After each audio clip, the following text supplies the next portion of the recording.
Bismillah, walhamdulillah, wassalatu wassalamu ala rasulillah wa ala alihi wa ashabihi wa mawalah, wa la hawla wa la quwwata illa billah, wa la hawla wa la quwwata illa billah. Amma ba'd. Ma'asyiral muslimin rahimani wa rahimakumullah. Yang lalu sudah kita sampai ayat 54, di mana ayat yang sebelumnya, ayat 52, Allah menyatakan bahwa dirinya menetapkan syariat ala ilmin. Allah menetapkan ketentuan-ketentuan yang diberlakukan kepada manusia ala ilmin, didasarkan pada ilmunya, bahwasanya ilmu Allah meliputi perkara yang belum terjadi. Maka sudah kita bahas, tidak mungkin ada ketentuan Allah, tidak mungkin ada syariat Allah yang salah. Kemudian ayat yang ke-53, ayat ini menunjukkan sesuatu yang mengherankan.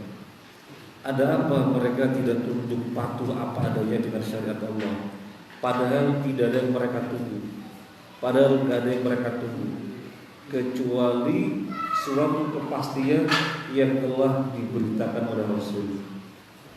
Padahal tidak ada yang mereka tunggu kecuali suatu kepastian yang diberitakan oleh Rasul, bahwasanya kalau mengikuti syariat apa adanya akan selamat di akhirat nanti.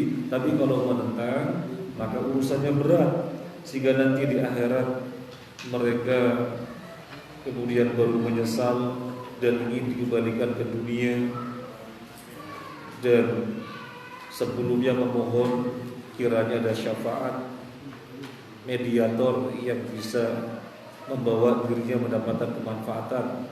Kalau ternyata gak ada mediator, ya dikembalikan lagi ke dunia, nanti menyesal seperti itu. Maka ada apa tidak mengikuti syarat apa adanya? Ada apa tidak tunduk patuh kepada peraturan ketentuan Allah apa adanya? Padahal gak ada yang mereka tunggu kecuali kepastian akan terjadinya sebagaimana yang telah diberitakan oleh Rasul. Ayat yang berikutnya 54, Allah di sini menjelaskan tentang rububiyahnya dan uluhiyahnya. Ini lebih menjelaskan lagi, sehingga orang yang mentadabburi ayat 54 ini tentunya semestinya harus menyadari bahwasanya yang semestinya ditempuh adalah mengikuti apa adanya ketentuan syariat, ketentuan Allah. Sampai di sini dalam ayat 54 Allah mengingatkan tentang rububiyahnya. Allah itu zat yang menciptakan langit dan bumi dan seterusnya. Allah itu yang menggulirkan malam dan siang dan menjadikannya bergantian secara cepat. Allah itu yang mengatur matahari, bulan dan bintang-bintang, semuanya tunduk dengan perintahnya. Ditutup dengan ala lahul khalqu wal amr. Dan yang menciptakan, maka dialah dan yang sepenuhnya memiliki hak mengatur dan berbuat apa saja. Dan yang menciptakan, maka dia yang memilikinya. Dan yang menciptakan dan yang memilikinya, dan yang menciptakan dan yang memilikinya, maka dia harus sebagai satu-satunya zat yang berkehendak untuk berbuat apapun. Maka dengan mentadabburi ayat 54 ini, sesungguhnya kita harus tunduk patuh apa adanya, enggak melampaui ketentuan Allah karena mengedepankan akalnya,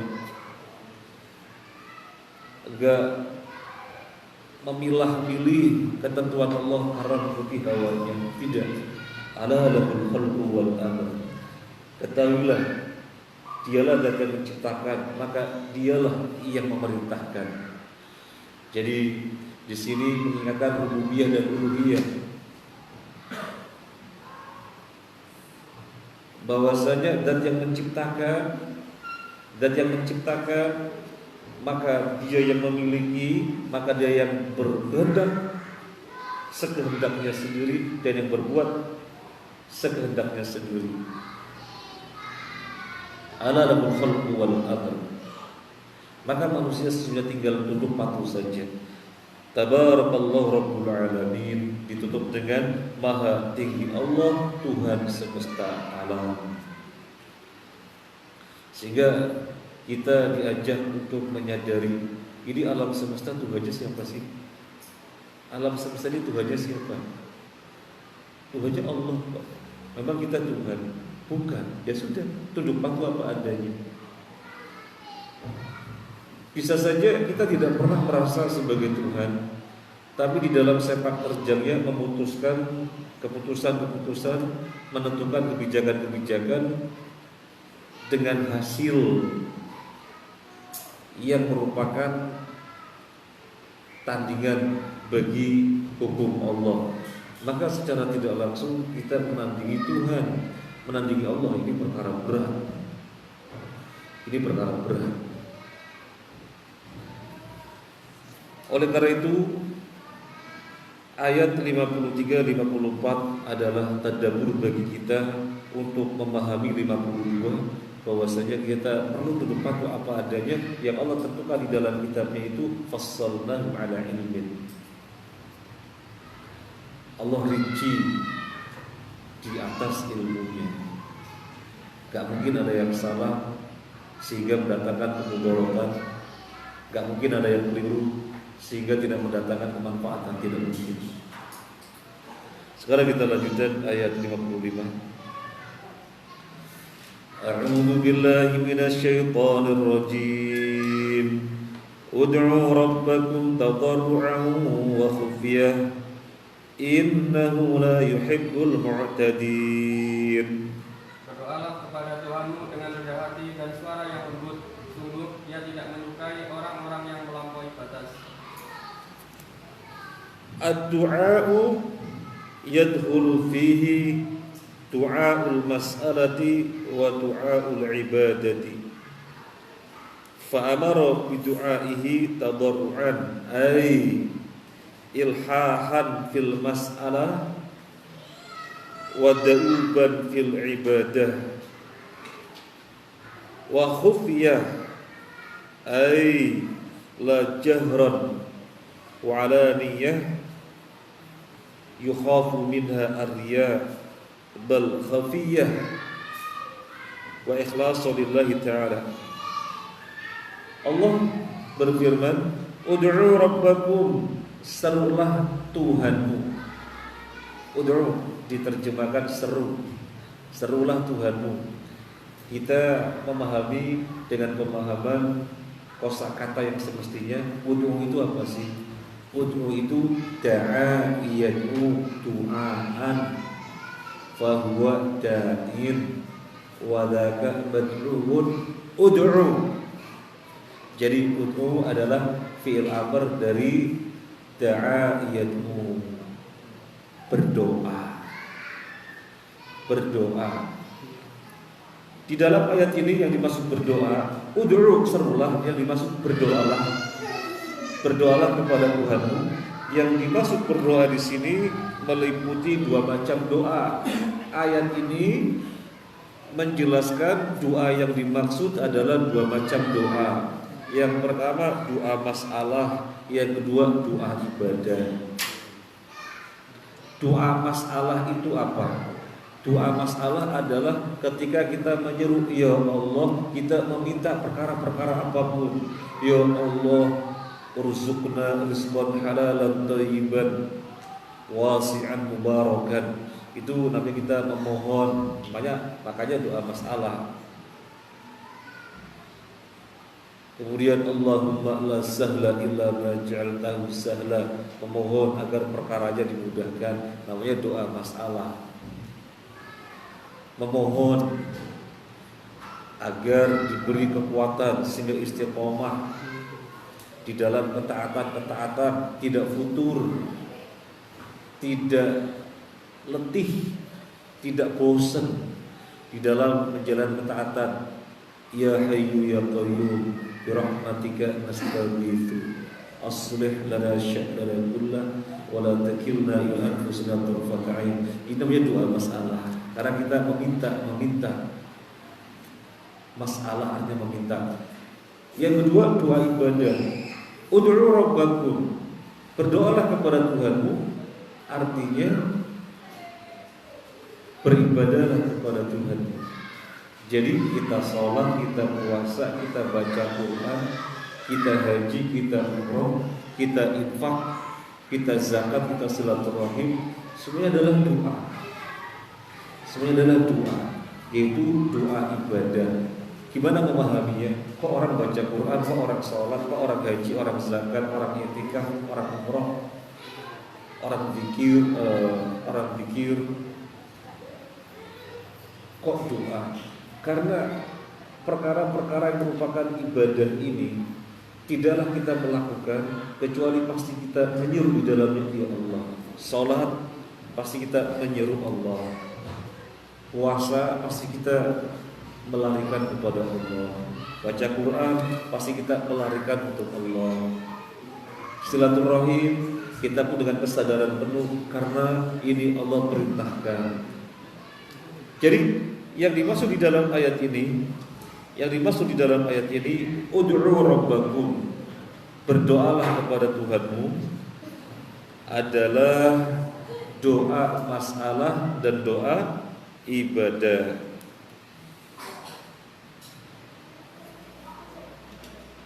Bagaimana memahami tadarru'an, khusyuk, berdoa dalam keadaan khusyuk. Untuk jenis yang pertama doa masalah, memohon. Jadi memohon dalam keadaan khusyuk. Artinya apa? Nah, ketika kita memohon, meminta kepada Allah, jangan sampai gelambiar. Jangan sampai gelambiar. Lisan meminta apa enggak disadari apa yang diminta. Kemudian meminta hanya sekali seakan-akan enggak butuh. Makanya di sini saya saja mengatakan ilhahan. Itu dimaksud tadarruk, berdoa kepada Allah dalam keadaan khusyuk. Konteksnya doa masalah adalah ilhahan, benar-benar meminta. Kayak anak merengek-rengek ke orang tuanya, mah, duit buat beli es krim.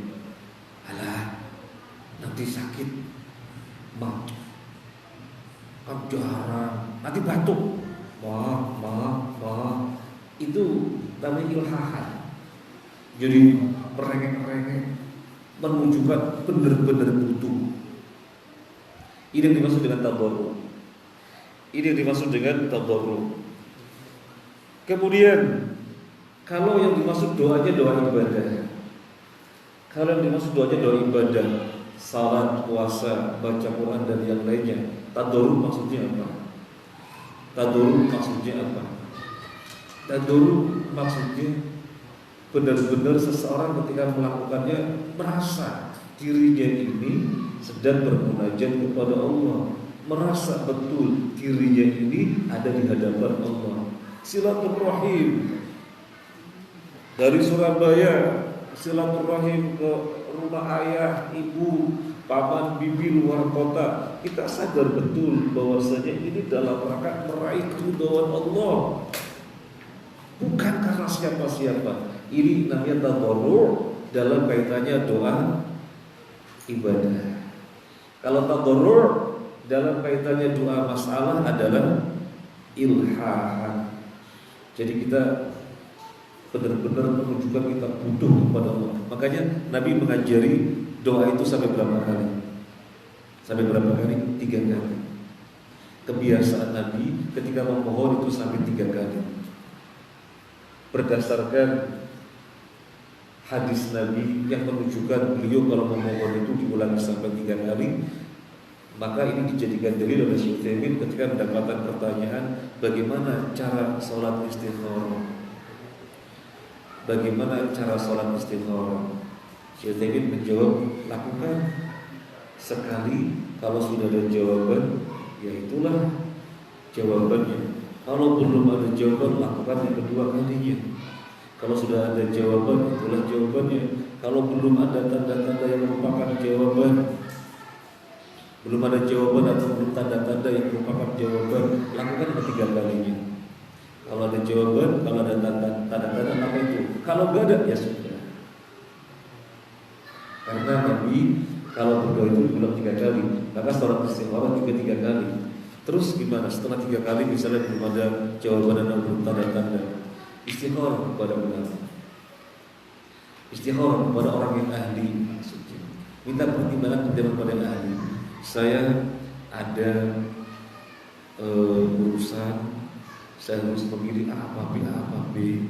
Saya sudah istikharah tapi kok belum ada suatu ketetapan yang menenangkan A apa B. Dan saya sudah ulangi 3 kali istikharah. Maka saya datang kepada panjenengan. Dalam hal ini panjenengan adalah orang yang ahli. Tolong kasih pertimbangan kira-kira saya memilih mana A atau B. Jadi kalau istikharah kepada Allah belum ada jawaban, istikharah kepada ahli, orang yang ahli di bidangnya. Kenapa Syekh Utsaimin mengatakan 3 kali istikharahnya? Soalnya dari yang dilakukan Nabi ketika berdoa diulangi sampai 3 kali. Kenapa terbiasa diulangi 3 kali? Dalam rangka ilhahan. Jika benar-benar butuh, menunjukkan dirinya butuh kepada Allah, bukan gelambiar. Nah, dari sini kita bisa mengkritisi.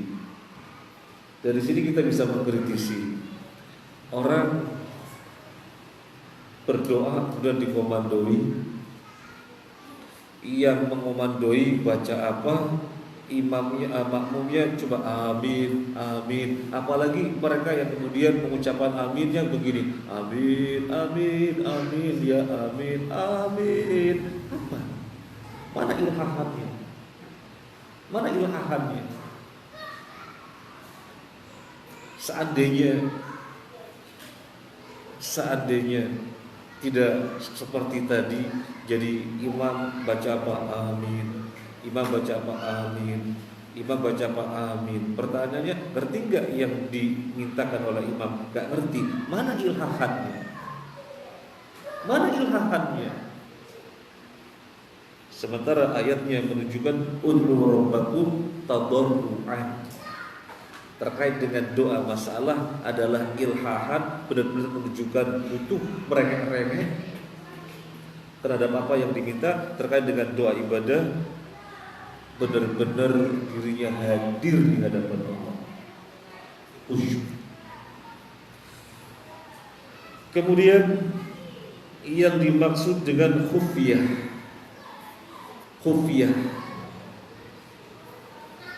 yang dimaksud dengan khufiyah, apa khufiyah terjemahannya? Lirih, ya, lembut, dengan suara yang lembut, dengan suara yang lirih. Terkait dengan doa, maksudnya doa masalah. Terkait dengan doa masalah, memang tidak boleh teriak-teriak. Nabi pernah menegur orang yang manggil-manggil Allah dengan teriak-teriak. Maka Nabi mengatakan, kasihani diri kalian, kasihani diri kalian. Kalian tidak menyeru zat yang tuli, tapi kalian menyeru zat yang maha mendengar. Jadi Nabi pernah menegur. Maka ini yang dimaksud dengan khufiyah, yang dimaksud dengan khufiyah kaitannya dengan doa masalah adalah dengan suara lirih, jangan teriak-teriak. Kan kalau teriak-teriak benar-benar menunjukkan butuh. Kan kita disuruh benar-benar menunjukkan butuh, benar-benar ilhahan. Bahasa kita merengek-rengek dengan teriak-teriak berarti kan luar biasa kita menunjukkan kepada Allah kita butuh. Iya, sisi menunjukkan butuhnya betul, tapi di sini Allah mengatakan khufiyah, maka tetap menunjukkan butuh dengan tidak teriak-teriak. Tetap menunjukkan butuh dengan tidak teriak-teriak. Kemudian kaitannya dengan doa ibadah. Kaitannya dengan doa ibadah, apa yang dimaksud dengan khufiyah? Kaitannya dengan doa ibadah, yang dimaksud dengan khufiyah adalah Jangan sampai untuk tujuan pamer. Jangan sampai untuk tujuan karena pandangan orang. Khufyah artinya dari diterjemahkan lembut. Khufyah secara bahasaannya juga tersembunyi. Cukuplah diri dengan Allah. Sehingga gak usah ada keinginan biar dilihat orang, gak usah ada keinginan biar orang tahu, orang mendengar kita telah berbuat. Gak usah, karena itu bisa terjadi riya.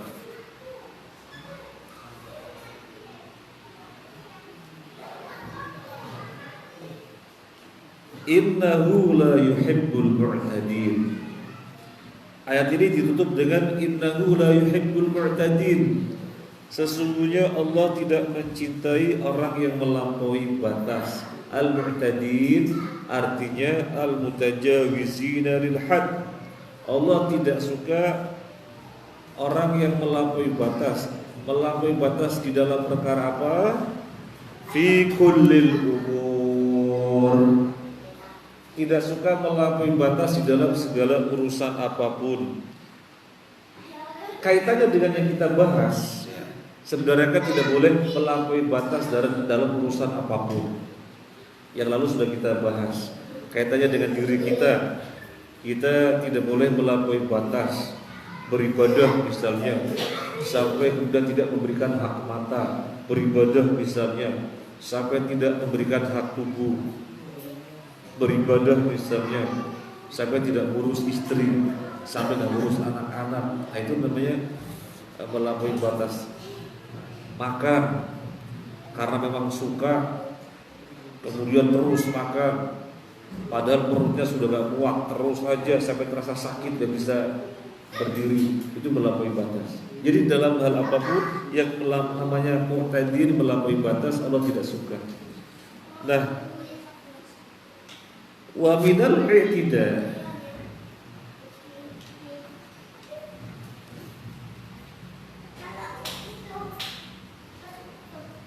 wa minal i'tida, di antara contoh melampaui batas kaitannya dengan yang dibahas di dalam ayat ini, kaunul abdu yas'alullaha masail la tasluhu lahu.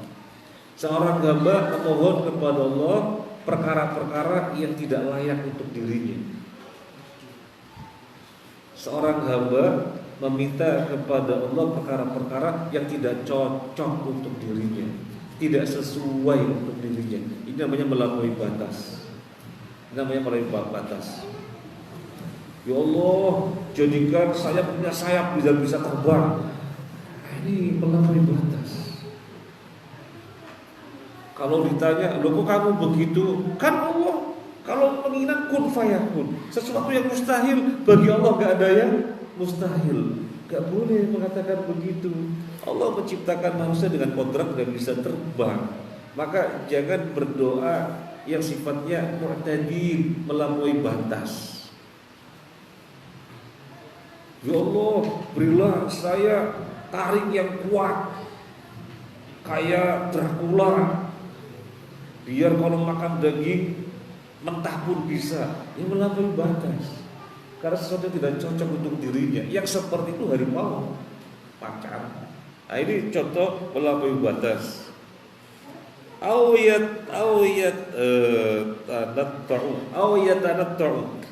yatanatta'u fi su'al, atau berlebih-lebihan ketika meminta. Berlebih-lebihan ketika meminta. Ya Allah, berilah aku 100 rumah.